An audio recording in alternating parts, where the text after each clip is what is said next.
जहां सूरज की रोशनी भी आने से डरती थी, वहां राज करता था भीमा डाकू। उसके नाम की दहशत से गांव के लोग अपनी खिड़कियां बंद कर लेते थे। भीमा की तलवार ने कभी दया नहीं जानी थी और उसके दिल में सिर्फ नफरत भरी थी। लेकिन नियति ने उस रात उसके लिए कुछ और ही सोच रखा था। तूफान और मुलाकात। आसमान में बिजली कड़क रही थी और मूसलाधार बारिश ने पूरे जंगल को अपनी आगोश में ले लिया था। भीमा अपनी गुफा की ओर भाग रहा था कि तभी उसकी नज़र एक पेड़ के नीचे पड़ी।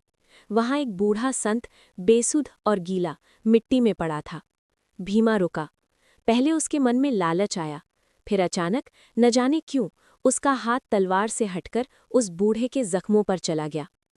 सेवा और हृदय परिवर्तन। पूरी रात भीमा ने आग जलाई और उस संत की सेवा की। वो भूल गया था कि वो एक खूंखार डाकू है।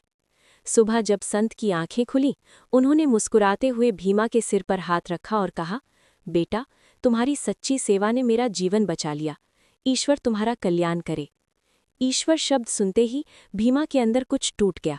वो फूट फूट कर रोने लगा और संत के चरणों में गिर पड़ा। महाराज, मैं पापी हूँ, क्या आपके भगवान मुझे कभी माफ करेंगे? आत्मसमर्पण।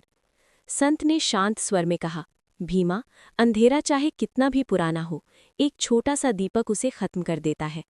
तुम्हारे पछतावे के ये आंसू ही तुम्हारी मुक्ति का मार्ग है। तभी गुफा के बाहर सिपाहियों की आवाज गूंजी। भीमा चाहता तो भाग सकता था, लेकिन उसने अपनी तलवार फेंक दी।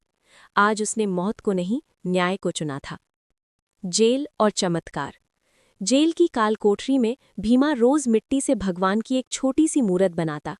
वो घंटों उनसे बातें करता, अपने पापों की माफी मांगता। जिस दिन उसे फांसी दी जानी थी, उस सुबह कोठरी में एक चमत्कार हुआ। जेल की उस सूखी और पथरीली जमीन पर एक ताज़ा और कोमल गुलाबी कमल का फूल खिला था। अंतिम संदेश। सिपाही जब भीमा को लेने आए तो उन्होंने देखा कि भीमा के चेहरे पर एक दिव्य शांति थी। उसकी रूह आज आज़ाद हो चुकी थी। सार। दोस्तों, इंसान अपने जन्म से नहीं, अपने कर्मों से पहचाना जाता है। अगर प्रायश्चित सच्चा हो तो भगवान का दरवाज़ा हर किसी के लिए खुला है।